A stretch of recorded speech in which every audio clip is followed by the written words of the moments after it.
5, 4, 3, 2, 1, 0.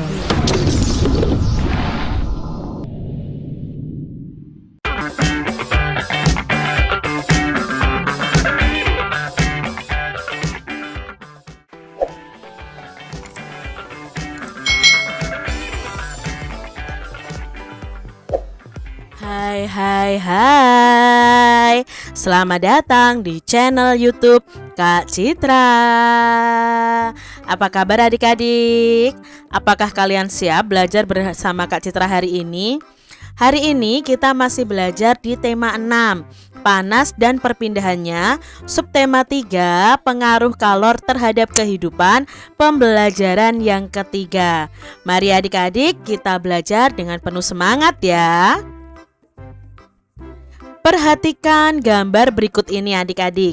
Kegiatan apa saja yang kamu lihat dari gambar berikut? Ya, ini ada kegiatan membatik, lalu ada kegiatan memahat, ada kegiatan menangkap ikan, lalu kegiatan menanam padi. Nah, apa sih tujuan kegiatan tersebut? Otomatis setiap kegiatan ini memiliki tujuan. Ini untuk menghasilkan batik, ini menghasilkan patung ya. Lalu ini menghasilkan ikan yang bisa dijual, dan ini menghasilkan beras yang juga bisa dijual. Bagaimana pengaruh kegiatan tersebut terhadap pembangunan ekonomi, sosial, dan budaya masyarakat setempat? Otomatis ini akan berpengaruh pada pembangunan ekonomi mereka adik-adik. Di tempat-tempat tertentu misalnya ada yang menjadi daerah batik adik-adik. Nah, di situ banyak pengrajin batik. Otomatis orang-orang yang memerlukan batik akan membelinya di kampung batik itu. Contohnya di Solo itu ada kampung batik namanya Lawean. Nah, orang-orang akan datang ke situ untuk membeli batik. Nah, otomatis ekonomi dari masyarakat setempat juga akan naik adik-adik. Nah, bagaimana dengan kegiatan masyarakat yang ada di wilayah tempat tinggalmu? Pasti berbeda-beda ya kegiatan masyarakat di sekitar kita. Mungkin ada kampung batik di sekitar kita, atau yang tinggal di daerah pegunungan mungkin ada petani, lalu di daerah pantai itu ada nelayan. Nah, kegiatan kita itu di masing-masing masyarakat itu berbeda-beda tergantung wilayahnya. Nah, di sini ada bacaan peran masyarakat terhadap lingkungan sosial dan budaya. Mari kita simak bersama-sama. Masyarakat Indonesia merupakan masyarakat yang selalu menghargai warisan budaya nenek moyangnya. Bentuk penghargaan tersebut antara lain ditujukan dengan kebiasaan melakukan kegiatan tradisi dalam kehidupannya. Mulai dari peristiwa kelahiran hingga kematian, terdapat tradisi yang terus dijalankan hingga kini. Tidak dimungkiri bahwa ada kecenderungan masyarakat untuk mengurangi kegiatan tradisinya dengan berbagai alasan. Akan tetapi, kesadaran masyarakat untuk kembali menghidupkan tradisi-tradisi nenek moyang kembali meningkat. Tempat-tempat wisata adat menjadi salah satu tempat yang sering dikunjungi masyarakat pada saat liburan. Tempat-tempat wisata yang mengusung tema kembali ke masa lalu dan kembali ke alam menjadi salah satu tujuan wisata yang digemari. Pemerintah dan masyarakat adat menetapkan beberapa desa menjadi desa adat yang dikelola dan dilindungi pemerintah untuk mempertahankan nilai budaya masyarakat adat yang ada. Nah, keberadaan desa adat ini memang beranjak dari keinginan untuk tetap memelihara peninggalan nenek moyang dengan memperhatikan nilai dan kegiatan tradisional. Nah, nilai dan kegiatan tradisi nenek moyang bangsa Indonesia itu selalu menghargai alam sebagai sumber kehidupan. Terdapat beberapa desa adat di Indonesia yang dipelihara dan dilindungi adik-adik dan dijaga baik oleh masyarakat setempat maupun oleh pemerintah setempat. Ada desa adat Bena di Ngada, Nusa Tenggara Timur, lalu desa adat Sade di Lombok, desa adat Wairebo di Nusa Tenggara Timur, desa adat Kampung Naga di Tasikmalaya, desa adat Terunyan itu di Bali, desa adat Pariangan itu di Tanah Datar di Sumatera Barat. Itu merupakan beberapa contoh desa adat yang dipertahankan keberadaan dan keasliannya hingga saat ini. Coba adik-adik cari informasi mengenai desa-desa adat berikut ya. Nah, Kak Citra pernah melihat itu di desa adat Terunyan di Bali, itu melalui televisi ya. Di situ masih menjaga sekali adat istiadat dari nenek moyangnya. Ada juga beberapa desa adat dan kehidupan masyarakat asli yang diperkenalkan ke masyarakat luas melalui beberapa orang setempat yang peduli untuk mempertahankan nilai budaya dan kegiatan tradisinya. Salah satunya adalah desa adat Osing adik-adik di Kemiren Banyuwangi yang diperkenalkan ke masyarakat luas melalui seorang ahli kopi setempat. Nah, desa ini dikelola untuk mempertahankan tradisi masyarakat Osing sebagai suku asli masyarakat dari Banyuwangi. Andrea Hirata yang dikenal melakukan usaha untuk mengangkat dan mempertahankan pusaka tradisi masyarakat Desa Gatong Belitung di Sumatera Selatan melalui novelnya yang berjudul Laskar Pelangi. Adik-adik pasti tahu ya, novel Laskar Pelangi ini juga difilmkan adik-adik. Nah, itu adalah ciptaan Andrea Hirata. Nah, Andrea Hirata ini mengangkat pusaka tradisi masyarakat Desa Gantong Belitung di Sumatera Selatan. Nah, Andrea ini mengenalkan kehidupan masyarakat Melayu yang tinggal di Desa Gantong, tanah kelahirannya. Diambil dari berbagai sumber adik-adik yang ada di media elektronik. Itu tadi adik-adik informasi mengenai pengaruh dari sosial budaya untuk masyarakat. Adik-adik, berdasarkan bacaan di atas, kita akan bersama-sama menuliskan hal-hal yang kita pahami, hal-hal penting dari setiap bacaan yang ada. Nah, misalnya di sini di paragraf 1 itu isinya adalah masyarakat Indonesia itu selalu menghargai warisan budaya nenek moyangnya. Paragraf kedua itu berisi ada kecenderungan masyarakat itu untuk mengurangi kegiatan tradisinya. Lalu paragraf yang ketiga isinya tentang desa adat itu memelihara peninggalan nenek moyang. Dan di paragraf yang keempat, beberapa desa adat dan kehidupan masyarakat asli yang diperkenalkan ke masyarakat luas. Itu isi dari masing-masing paragraf. Lalu bagaimana bentuk diagram peta pikiran yang bisa kita ambil dari bacaan tadi? Nah, bacaan tadi kan berjudul peran masyarakat terhadap lingkungan sosial budaya.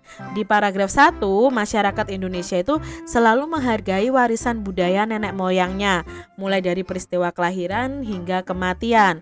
Lalu di paragraf kedua, ada kecenderungan masyarakat untuk mengurangi tradisi nenek moyangnya. Namun kesadaran masyarakat itu kembali untuk menghidupkan tradisi nenek moyang supaya lebih meningkat lagi adik-adik. Desa adat ini di paragraf ketiga memelihara peninggalan nenek moyang. Terdapat beberapa desa adat di Indonesia yang dipelihara, dilindungi dan dijaga baik oleh masyarakatnya. Dan di paragraf yang keempat ada beberapa desa adat dan kehidupan masyarakat asli itu diperkenalkan ke masyarakat luas. Salah satunya adalah desa adat Osing di Kemiren Banyuwangi. Nah, kesimpulan dari bacaan tadi apa? Ini adalah kesimpulannya adik-adik.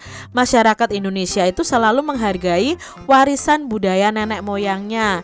Misalnya kegiatan tradisi peristiwa kelahiran hingga kematian. Ada kecenderungan masyarakat untuk mengurangi kegiatan tradisinya.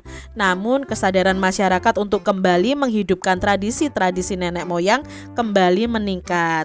Desa adat memang untuk tetap memelihara peninggalan nenek moyang. Terdapat beberapa desa adat di Indonesia yang dipelihara, dilindungi, dan dijaga baik oleh masyarakat. Nah, beberapa desa adat dan kehidupan masyarakat asli yang diperkenalkan ke masyarakat luas, salah satunya adalah Desa Adat Osing di Kemiren Banyuwangi. Itu kesimpulan atau ringkasan dari bacaan tadi adik-adik. Adik-adik, pagi ini sekolah ramai dengan para siswa yang mengenakan batik berbagai motif. Hari ini adalah Hari Batik. Hari Batik itu dirayakan setiap tanggal 2 Oktober 2009 setelah UNESCO PBB menetapkan batik itu sebagai warisan kemanusiaan budaya lisan dan non-bendawi. Nah, para siswa dan guru di sekolah merayakannya dengan mengenakan baju dengan motif batik yang berbeda-beda. Jadi setiap tanggal 2 Oktober adik-adik itu biasanya kita merayakan Hari Batik Nasional. Kita memakai batik khas daerah kita masing-masing. Nah, di sini ada percakapan Siti dan Lani adik-adik. Mari kita simak bersama-sama. Hai Lani, kamu terlihat cantik dengan motif batik itu. Bagaimana rasanya memakai kain bermotif batik, Lan? Batik dari mana? Dari daerah mana itu, Lan? Tanya Siti. Terima kasih Siti, aku suka memakai baju bermotif batik ini. Bahannya nyaman dan tentu saja aku suka dengan motifnya. Cantik ya, ibu membelinya di Pekalongan saat mengunjungi salah satu kerabat di sana. Bagaimana denganmu? Kata Lani. Kata ibu, batikku berasal dari Solo. Warnanya lebih banyak warna alam seperti coklat dan putih. Berbeda dengan motif yang kamu kenakan ya, motif batikmu lebih berwarna.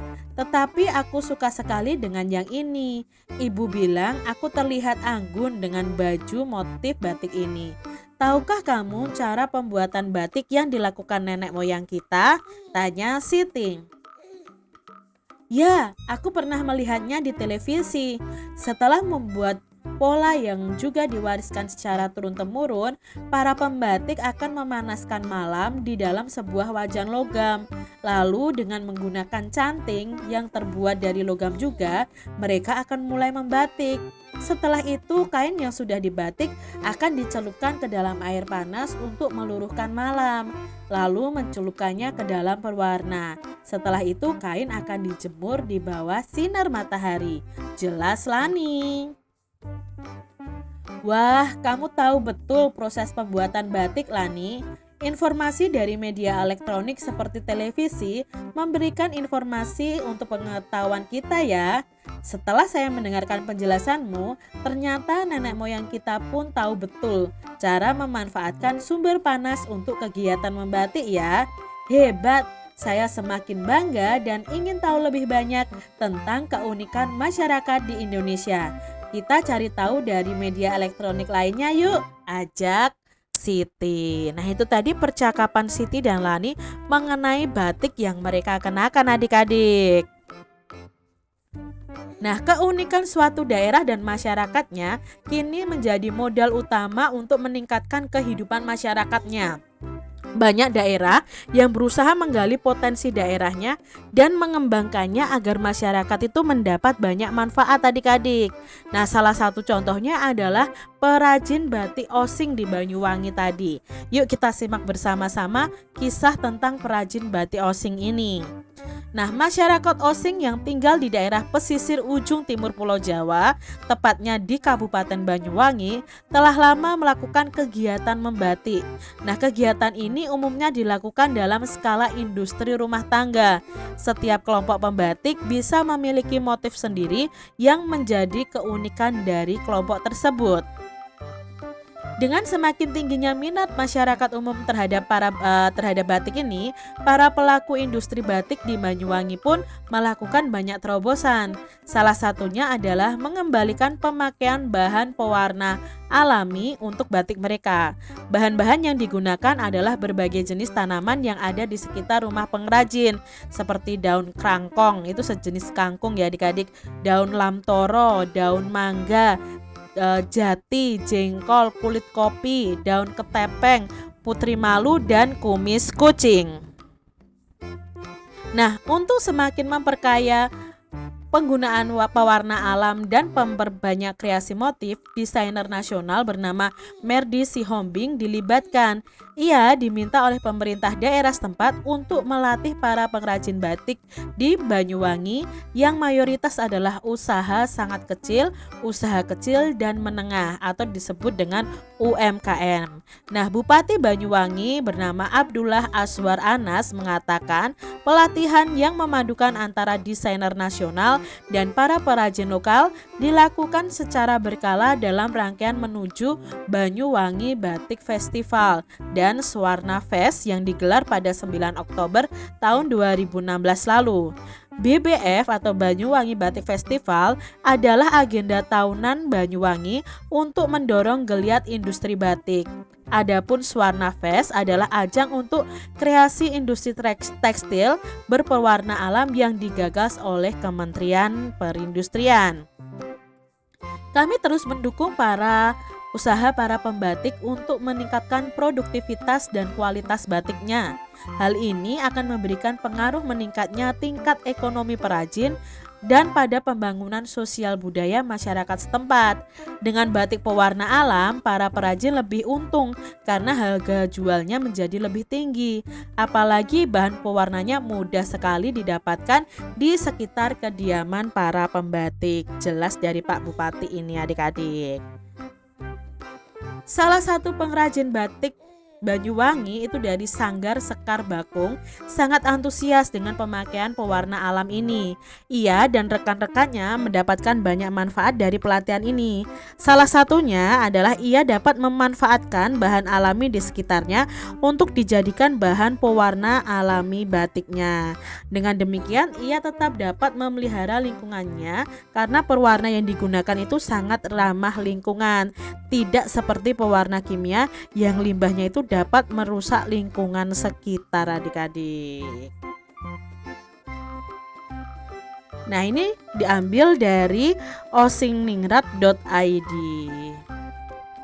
Adik-adik, apa tujuan utama diadakannya pelatihan pembatik dengan menggunakan pewarna alami tadi? Apa ya tujuannya adik-adik ya berdasarkan bacaan tadi? Nah, tujuannya adalah semakin memperkaya penggunaan pewarna alam dan memperbanyak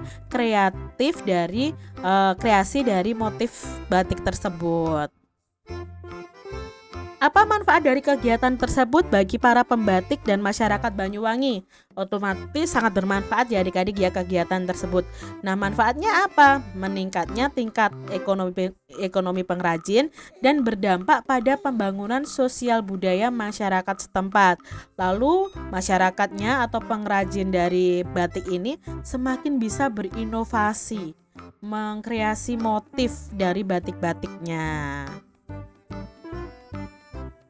Bagaimana pengaruh penggunaan pewarna alami ini pada pembangunan ekonomi pengrajin batik? Nah, apa ini pengaruhnya adik-adik? Nah, pengaruhnya adalah dengan batik pewarna alam, para perajin itu bisa untung lebih tinggi karena harga jual batiknya itu menjadi lebih tinggi, tetapi pewarna alamnya itu sangat mudah didapatkan di sekitar rumah mereka. Bagaimana pengaruh kegiatan tersebut pada pembangunan sosial budaya masyarakatnya? Nah, kegiatan tersebut berpengaruh. Dengan menggunakan pewarna alami, masyarakat itu turut serta dalam menjaga lingkungan sekitar karena limbah dari pewarna alami itu lebih ramah lingkungan daripada limbah yang berasal dari pewarna kimia. Adik-adik, coba adik-adik bisa mencari tahu tentang kegiatan masyarakat di daerah tempat tinggal kalian. Nah, tempat tinggal kalian itu ciri khasnya apa? Kalian bisa mencari tahu melalui koran ya, atau melalui media elektronik, melalui internet. Bisa seperti contohnya tadi batik osing tadi ya. Kalau kamu pilih salah satu artikel, lalu gunting artikel itu ditempel di kertas gambar dengan ukuran A4. Lalu kamu bisa membaca artikel itu adik-adik. Nah, artikel itu kamu tuliskan apa saja sih nama kegiatannya, tempat dilakukan kegiatan tersebut di mana, lalu tujuannya apa, manfaatnya apa. Nah, kalau sudah selesai, kalian bisa menyampaikan hasilnya kepada guru atau teman-teman kalian. Contoh di sini adalah kegiatan yang ada di sekitar lingkungan Kak Citra nih. Nama kegiatannya adalah pelatihan pembuatan kue. Tempat dilakukan kegiatan itu di Balai RW. Nah, tujuannya apa? Melatih ibu rumah tangga itu untuk membuat kue adik-adik. Manfaatnya apa? Melatih ibu rumah tangga membuat kue yang dapat dijual sehingga dapat menambah penghasilan. Itu contoh dari kegiatan yang ada di sekitar lingkungan Kak Citra. Jadi kalian tuliskan ya apa saja sih kegiatan yang ada di daerah atau wilayah kalian masing-masing. Adik-adik, jika kamu memperhatikan dengan seksama, dalam setiap kegiatan yang dilakukan bersama dalam masyarakat, ada hak dan kewajiban yang harus dilakukan oleh anggotanya. Nah, adik-adik, kamu dan teman sekelompokmu dapat melaksanakannya dengan baik karena setiap pihak yang terlibat itu juga melaksanakan peran dan kewajibannya dengan rasa tanggung jawab. Jadi kalau kalian berkelompok ya, ada tugas kelompok, harus kalian kerjakan sesuai peran kalian dan kewajiban kalian dengan tanggung jawab. Tanggung jawab adalah sikap melaksanakan segala sesuatu yang telah disepakati bersama untuk mencapai tujuan bersama. Dengan mengetahui hak dan kewajiban dan melaksanakannya dengan tanggung jawab, tujuan bersama itu dapat tercapai adik-adik. Apa yang terjadi jika tanggung jawab tidak dilaksanakan? Ya, kalau tanggung jawab tidak dilaksanakan, otomatis apa yang menjadi pekerjaan kita juga tidak akan selesai adik-adik. Contohnya, kamu ada PR nih, tanggung jawabmu apa? Ya, mengerjakan PR itu. Kalau kamu tidak melaksanakannya, ya otomatis PR itu tidak akan selesai dan kamu akan mendapatkan nilai yang jelek ya. Itu kalau tanggung jawab tidak dilaksanakan. Nah, di sini adik-adik, kamu pahami lagi bacaan tentang perajin batik osing tadi. Lalu kita amati siapa saja yang terlibat dalam kegiatan tersebut. Lalu perannya apa? Hak dan kewajibannya apa? Tanggung jawabnya apa? Kalian bisa menuliskan dalam tabel seperti ini. Nah, Kak Citra punya contoh di sini. Pihak yang terlibat dari bacaan tadi ya, itu ada masyarakat Osing, Merdi Sihombing, Abdullah Aswarna Anas, lalu ada perajin batik Banyuwangi dari Sanggar Sekar Bakung. Nah, peran, hak dan kewajibannya apa? Oh, misalnya masyarakat Osing itu menciptakan motif batik Banyuwangi, itu perannya. Haknya apa? Memperoleh motif ya, ini motif batik yang unik. Kewajibannya apa? Menggunakan bahan pewarna alami untuk batik mereka. Lalu tadi ada perannya di situ adalah pihaknya Merdi Sihombing ya, tadi ada desainer tadi. Nah, perannya apa? Melatih para perajin batik di Banyuwangi. Haknya apa? Kalau dia sudah melatih ya otomatis akan mendapatkan penghargaan atau imbalan jasa atas pelatihan yang dilakukannya. Kewajibannya apa? Ya kewajibannya memperbanyak kreatif motif batik Banyuwangi, melatih para pengrajin. Itu kewajiban Merdi Sihombing. Lalu ada Bapak Bupati tadi ya, Abdullah Aswar Anas. Nah, perannya apa? Mendorong geliat industri batik di Banyuwangi. Haknya apa? Meningkatnya tingkat ekonomi pengrajin batik di Banyuwangi. Kewajibannya apa? Oh, mendukung usaha para pembatik untuk meningkatkan produktivitas dan kualitas dari hasil batiknya. Lalu tadi ada juga pihak pengrajin batik Banyuwangi dari Sanggar Sekar Bakung. Perannya apa? Mengikuti pelatihan ya perannya. Lalu haknya apa? Mendapatkan banyak manfaat dari pelatihan tersebut. Kewajibannya apa? Oh, kewajibannya memanfaatkan bahan alami untuk dijadikan bahan pewarna batik tadi. Nah, ini tadi pihak yang terlibat, peran, hak dan kewajibannya. Lalu kalian bisa menuliskan juga pihak-pihak yang terlibat dan apa akibatnya jika tidak melakukan tanggung jawabnya adik-adik. Contohnya di sini tadi kan sudah ada peran dan tanggung jawabnya. Misalnya kalau pihak yang terlibat masyarakat Osing tidak melakukan tanggung jawabnya, ya otomatis motif batik Banyuwangi tidak akan berkembang dengan baik. Misalnya Merdi Sihombing tidak akan melakukan pelatihan. Nah, otomatis apa? Ya, kreasi motif perajin batik di Banyuwangi ini tidak akan berkembang. Lalu Abdullah Aswar Anas tadi, kalau misalnya tanggung jawabnya itu menggeliatkan tentang batik Banyuwangi tapi tidak dilakukan, ya otomatis geliat industri batik di Banyuwangi juga akan berkurang adik-adik. Lalu pihak yang terkait lainnya, misalnya pengrajin batik Banyuwangi dari Sanggar Sekar Bakung, misalnya tidak memakai pewarna alami, malah memakai pewarna kimia. Nah, yang terjadi adalah lingkungan akan tercemar karena menggunakan bahan pewarna kimia. Itu tadi jika pihak-pihak yang terlibat itu tidak melakukan tanggung jawabnya. Demikian tadi adik-adik pembahasan kita di tema 6, subtema 3 pembelajaran yang ketiga. Semoga video pembelajaran ini bermanfaat untuk adik-adik semuanya. Dan sampai jumpa lagi di video pembelajaran Kak Citra selanjutnya. Tuhan memberkati.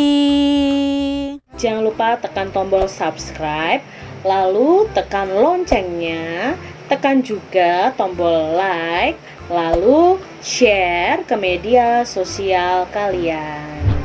Jangan lupa untuk ikuti media sosial Kak Citra. Terima kasih.